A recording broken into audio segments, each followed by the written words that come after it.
Hello YouTube and welcome to a new video. This week we are going into the start of a series and we're going to be sticking with miniatures for a little while. What I want to do here is lay out a little series that's going to explain Space Marines. Space Marines are, of course, by far and away the most popular Games Workshop army. Everybody loves them. They're really good at the moment in competitive play, have been for ages, so everybody's playing them, everybody's having a good time with them. But a lot of people are struggling for a way to paint them that looks really nice but doesn't involve a huge investment of time. Now what I want to show you is certainly not a way that you would paint your rank and file troops, but I have a way that I paint my Space Marine characters, and I personally collect Blood Angels. It's proven to be fairly successful in not taking too long to get a miniature finished, but at the same time gives a really nice look, something that you can be very proud of. We're going to be breaking this down into a series, and there's going to be tutorials involving the power armor, the gold non-metallic metal, the silver non-metallic metal. Then I'm going to show a blended cape, which is one of those things that a lot of people actually have an interest in learning how to do nicely, but it tends to not really get a lot of focus. At the same time as we do that blended cape, we're also going to look at the little trinkets and accessories on a Space Marine. There's not many of them on the model that I've chosen, but nonetheless, it'll still be a good time to do them. And then we'll be finishing up with a look at a nice blended power sword and some basing. Again, fairly simple basing, not anything that's going to take the world by storm, but something that's going to look really effective and not take too long. So for this first video, we're talking power armor, and there's a lot of different ways that you can approach power armor. For me personally, I prefer to start with an airbrush workup, and then from the airbrush, then go down into the paintbrush and start to refine that. What I also tend to find that I do with the power armor, and you'll see this in this video, I will stop at a point and call it completed where it looks pretty good.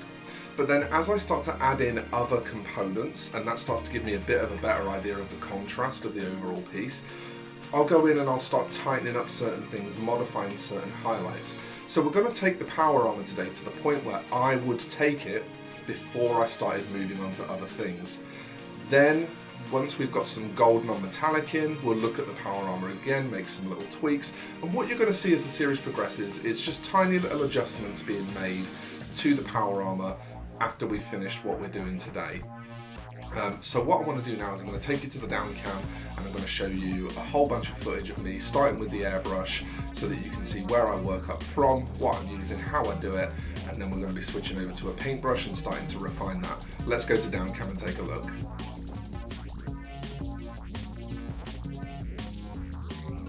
Okay, so we're going to make a start now airbrushing on just some black primer. I'm using Stynilrez black primer. I really like the way that it goes on, but there's absolutely no necessity for you to do so. Any black primer is going to be absolutely fine. It's important while you're applying your primer, I really like to put it on in just some nice, thin, distant strokes. I don't like to be really close to the miniature and risk clogging up detail. I find if you spray from further away, a lot of the paint starts to dry as you're spraying, so you can kind of just keep rotating the model slowly, spraying from far away, and by the time you've completely rotated the model a few times, you've generally got a pretty good, all over, nicely coated primer.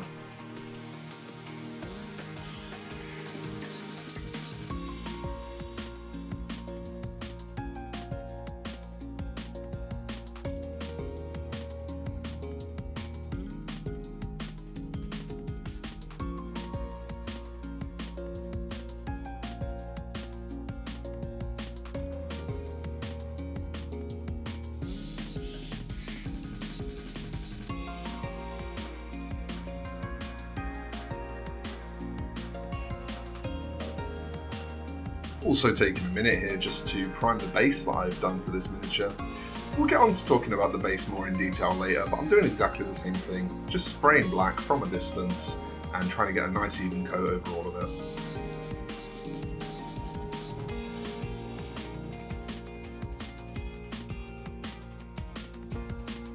Right, now that we've got that black undercoat in place and everything's looking nice and flat, I'm going to start working in a zenithal here, kind of. I want to point out, when I use zenithal highlighting, I don't really do it the same way you normally see people do it, where I'll zenithally highlight the entire miniature. I tend to prefer an approach where I zenithally highlight individual volumes on the miniature. So this allows me a little bit more control. You're going to see this as we go to the down cam footage now, and I will explain more specifically while we're there. But I just wanted to make that clear that zenithally highlighting a miniature doesn't always have to be the entire miniature. You can have individualized, volumetrically kind of planned lighting going on, and that actually makes for a nicer map so that you can figure out what you want to do going over the top of that. Let's go back to down cam and we'll take a look at that now. So here's some Liquitex acrylic ink, titanium white, and I've actually added this to a dirty airbrush cup. It's still got quite a lot of primer residue left around the edges. And the reason I did this is because I like to start applying these highlights in two stages. Starting off with just a very, very light grey to kind of establish the rough areas that I want to be lighter. But then eventually we will start to add more white to it. The really nice thing about the acrylic inks is because they apply so transparently, as you can see here, I'm able to first just start gently wafting in some rough impressions of grey.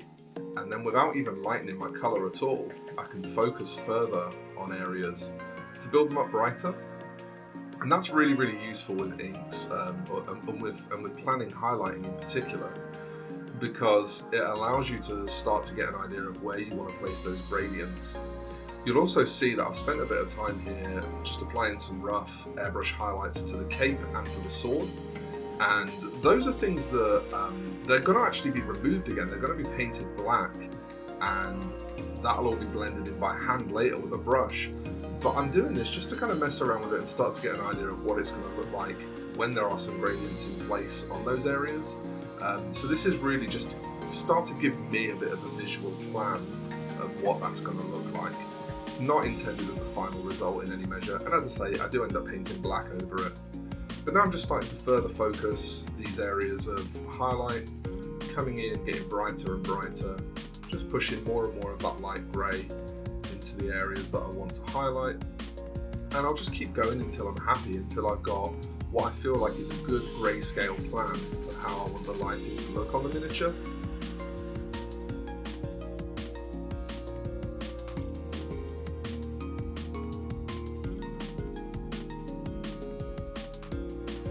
Now we're starting to get really, really bright with that.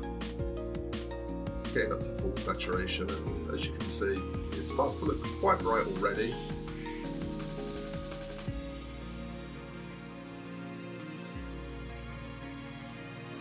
Now we're just going to take that a little bit further. Just looking for some of the extremes where we really, really want to be bright.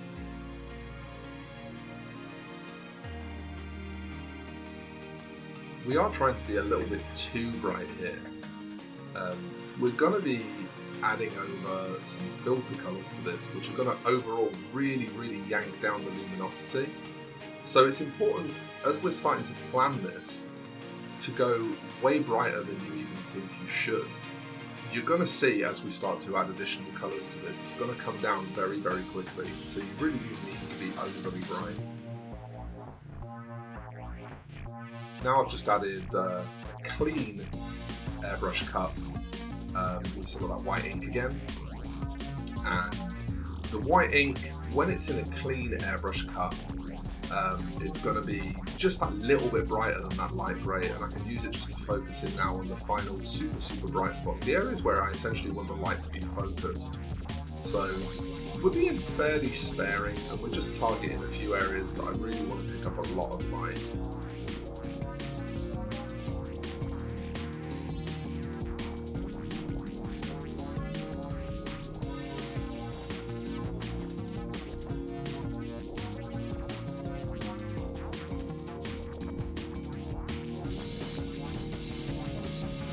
Close-up shot of that. You can see super, super bright. It's a bit speckly, we don't need to worry about that just yet. Now we're going to add in our first colour layer. This is where we start to filter. Blood Angel's Contrast Red. And I'm going to be spraying from a distance and basically trying to hit everything. I've thinned this slightly with a little bit of airbrush thinner, but not too much. I do actually want a degree of coverage from it because I'm going to be relying on it going over the pure black areas that are left to form a really deep red as my base shadow colour. And if I thinned it too much, then it's really just not going to give me that deep red in my shadows. My shadows are going to stay almost black. They'll end up looking a little bit brown actually, which is just not what I want. So we're going all over with that and making sure that we're very thorough, that we hit every single area. And you can instantly see what I was talking about with how the brightness drops down a ton just from that process.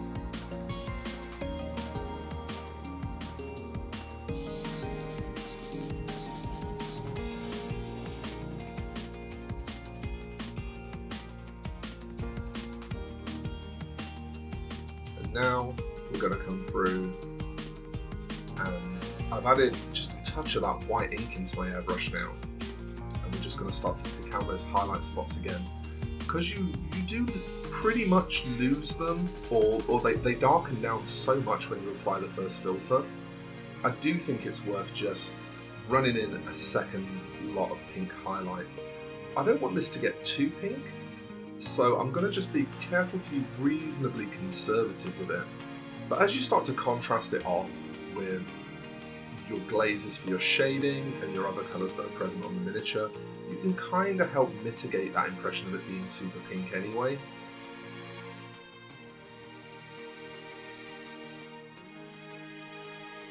And there you are, you can see we've just focused those first few highlights.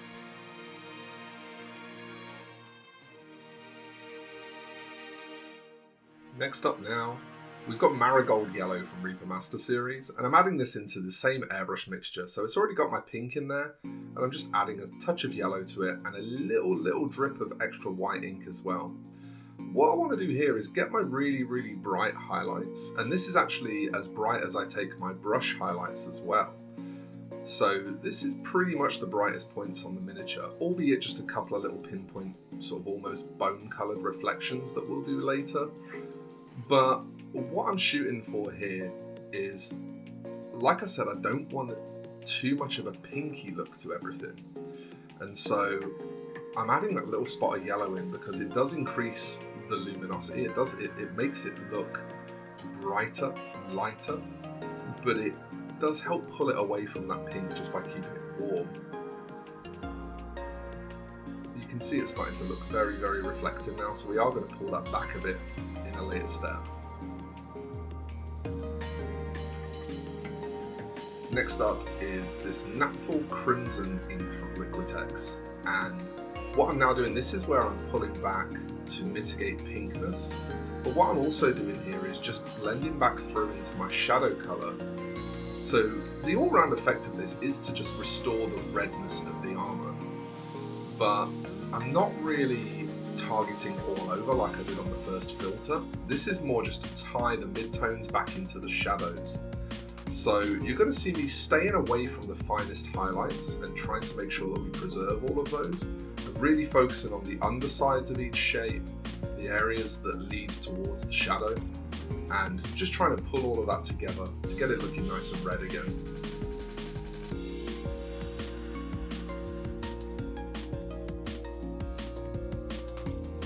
You will also see I'm focusing this up, adding quite a few layers of it up, and letting areas start to dry, and then piling some more on top, because I want some spots on this miniature that are quite intensely red.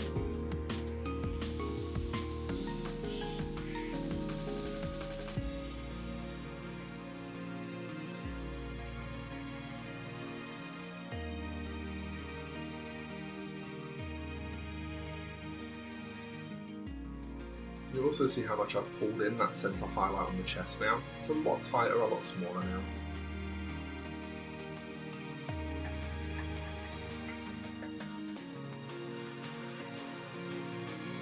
Alright, so that's the airbrush work done. I want to be clear here, just before we go into the traditional brush work, all of that sped up footage combined probably only represents 10-15 minutes of airbrush work.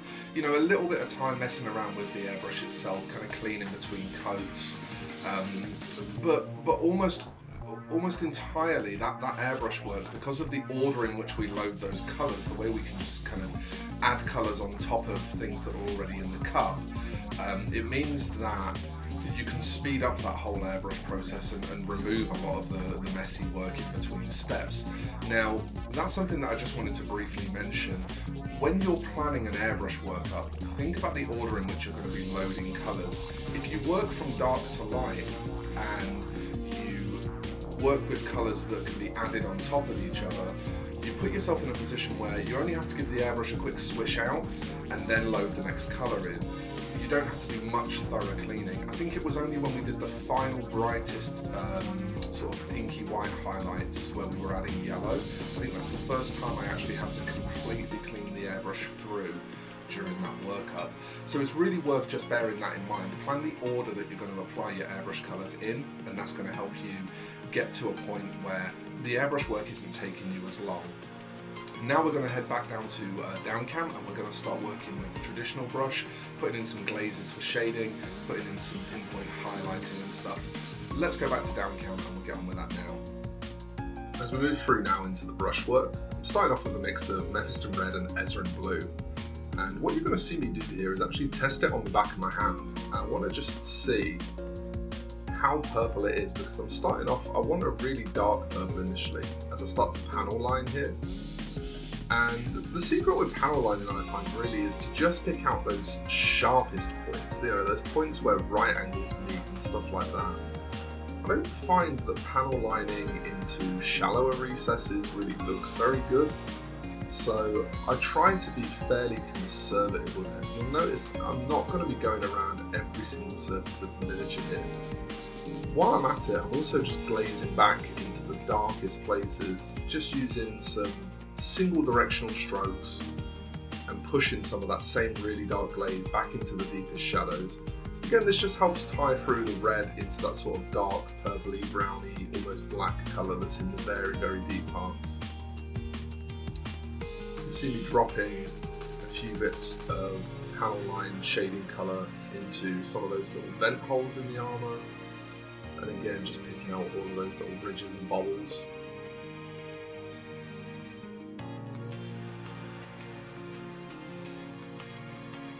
Around the knee pads can be a bit of a challenging one to panel line. You really do want a brush with a very, very sharp tip, but not a brush that's too small. If your brush is tiny, it's not going to really hold enough paint for panel lining. You need a good constant flow. So I would recommend something like a size 1. I think I'm using a Rosemary & Co. Series 33 size 1 here, and as you can see, it holds more than a fine enough point for me to panel line everything fairly cleanly with quite minimal correction needed, but at the same time it's a nice big brush with enough of a belly to it that's going to hold a lot of that liquid in there to allow me to get that good flow. Conversely, when you're glazing, you actually want to drain most of the liquid out of your brush. You just want your bristles to be damp with paint, and the paint's going to be very, very thin. You saw when I swiped it on my hand there, it was really transparent. So these areas where you see me glazing with that same colour, I've generally either used up most of the paint panel lining first, or I've wiped most of the paint off on a piece of tissue first. And really the bristles themselves are just damp with a little bit of that remaining paint.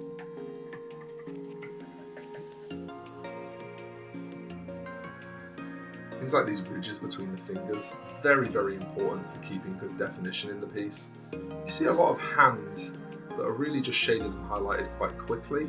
And I think it can be a catch point for some painters where they unfortunately lose a bit of detail and a little bit of the impact in their miniature. So I tend to try and be quite careful with hands, just to remember to panel line between all those fingers and to get into those little armour plates.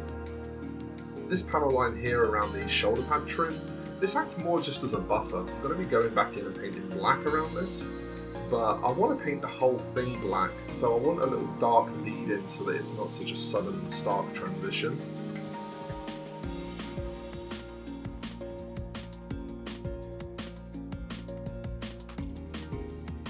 On the backpack there, we do glaze over that, and we'll be highlighting over that, and there'll be all sorts of extra stuff going on there, so that really is just chucked in quickly.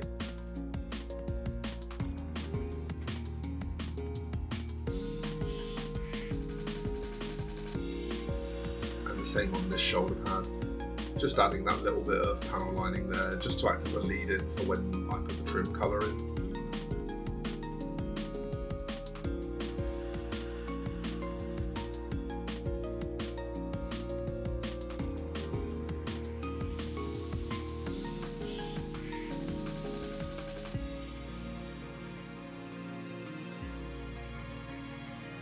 Darkening some of those deeper panel lines there.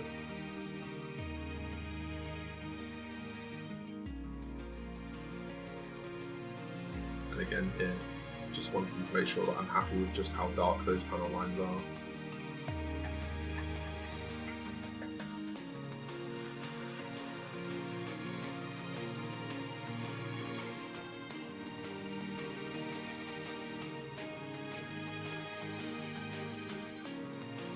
The nice thing about this purple is that as it layers over the red, the intense red, it actually gets even darker still.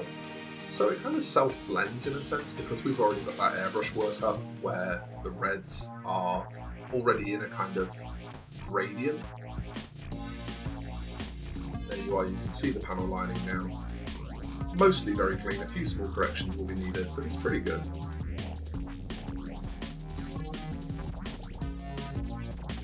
We're now taking a more intense version of that colour that edges more towards red. And this is as an intermediary now, so this is where I've got red areas that meet that purple glaze and I'm not happy with the point of transition. This allows me to just dither that together, and again, you've got to keep the paint fairly thin and transparent here, but this is a really nice quick way that you can just push those midtones and those shades together a bit more, make them look a bit more cleanly blended. Especially important on areas like the chest armour here, because that is kind of a focal point of the miniature. I know that sounds strange, but it is. Whenever I look at the figure, I tend to look at the aquila and the chest plates first, and then up to the helmet and the headdress.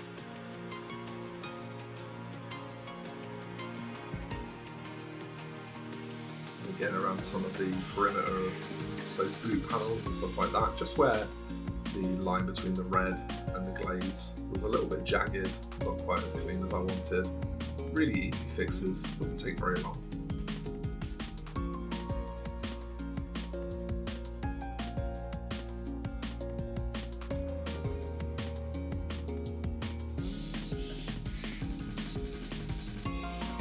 And that's how it looks after a cleanup. You can see everything's just like a little bit sharper now. Finally, we're going to get into some highlighting now, using mixtures of Mephiston red and Mojave white from scale 75. First of all, I'm just going to come in with a pink that is not as bright as the brightest parts of my miniature, and I'm just going to start doing a bit of edge highlighting. Now, something that's really important to the way I paint miniatures, I do not take that heavy metal approach of edge highlighting every single surface. I really don't like the way it looks. It gives a kind of Tron aesthetic, you know, a sort of synth wavy kind of neon line look. And I actually love that aesthetic, I just don't really like painting miniatures that way. So what I tend to do is I look for where I've already placed highlights, and I use my edge highlights to kind of lead into those, to play off of them. Areas where I've not placed any highlights, I tend to keep them pretty much devoid of any form of highlighting, because I like to have a good visual difference between the areas where the light is playing with the miniature and the areas where the light isn't present. Now, some people are definitely going to prefer to go for a far more edge highlighted kind of look, but as you'll see now, I'm starting to do a little bit of dithered blending, just using some glazes of that same pink to pull towards the center of those volumes, and I think this way creates a really, really nice, fairly natural looking highlight. I'll keep lightening as I go, with more and more of that Mojave white added into my Mephiston red, just as I start to strengthen up these areas and push more highlight towards any sort of key points that I think need to be brighter. I already have that kind of yellowy pink laid down as a maximum point of reference, so I know how bright I want to go by what I've already done with the airbrush. And really this is just deciding where I want to lighten individual areas of the miniature, but I don't necessarily need to go a whole bunch lighter than what's already been laid down. It's more just about where I want to push extra highlight, areas where I've maybe not pushed the airbrush far enough, or areas where I just want to pick out some detail using a bit of edge highlighting, that kind of thing. As I start to add more and more of that Mojave white, I'm pulling in really strong towards the centre of this chest plate. I really like that as a focal area for this miniature. I kind of decided quite early on that that part was really eye-catching to me. So I've decided to have this sort of central reflection that goes down the middle of the chest plate, bounces off the gorget and bounces off the knee pads. And I ended up, when I got to the end of this, being really happy with how that looked. But light and how you paint it, it really is a very individual thing.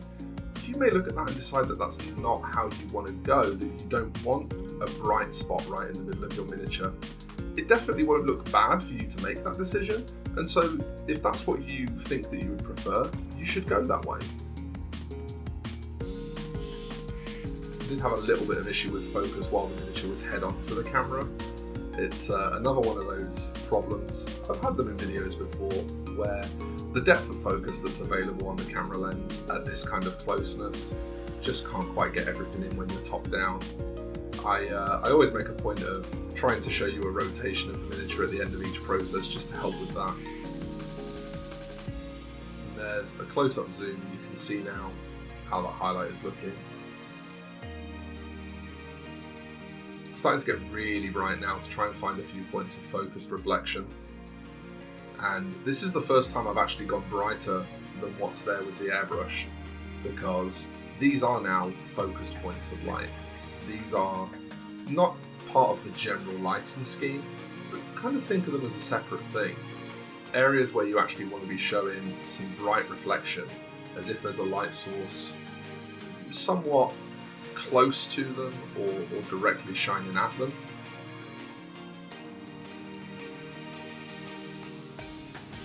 Again, there'll be a few areas here where I'll look at it and say, well, maybe that was a touch too bright, and I'll probably come back in and dampen that down a little bit at a later date. Tweaking as you go is a very important part.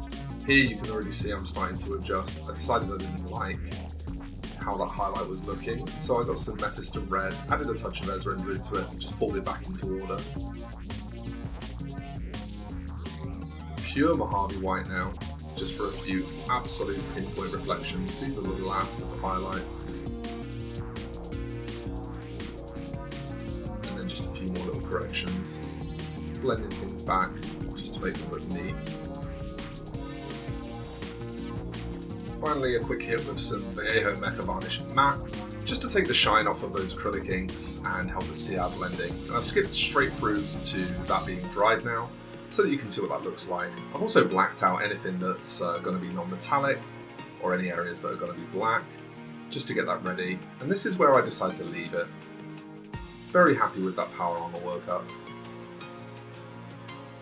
Okay, so with all of that, we've completed the airbrush workup, and we've gone in and used some glazes to put in some shadow and some panel lining, and we've used just some thin layering to put in some edge highlighting and to blend up a few little bits of reflected light. I've tried to keep it so that the armour doesn't look too reflective. I want it to be grimdark still, so I definitely want that armour to not look like it's painted with a metallic paint. I want it to just look like flat armour that's reflecting a bit of direct light. What that does is it allows the non-metallic metals to really start to shine more and look more like metal. So it's a very deliberate choice.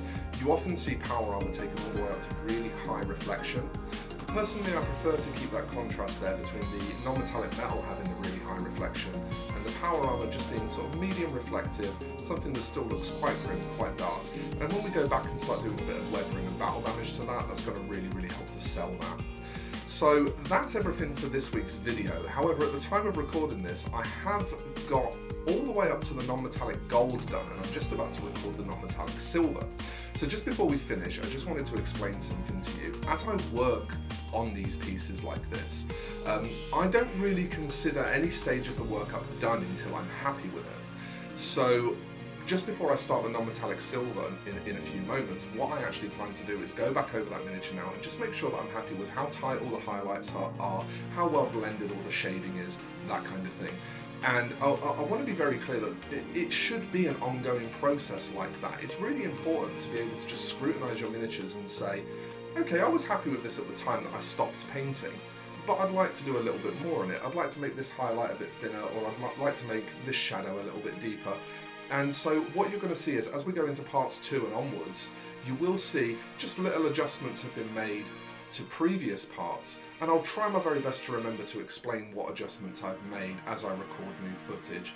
But I do want to just make it clear that it is going to be a bit of a journey, and until we actually call the miniature finished in the final session, we will be constantly just tweaking little bits and just making sure that we're happy with little bits, because that really is the way to get the best work that you can do, is to wait until you've taken a couple of days away from the piece, look at it with fresh eyes, and try not to, try to prevent burnout by overworking in one session.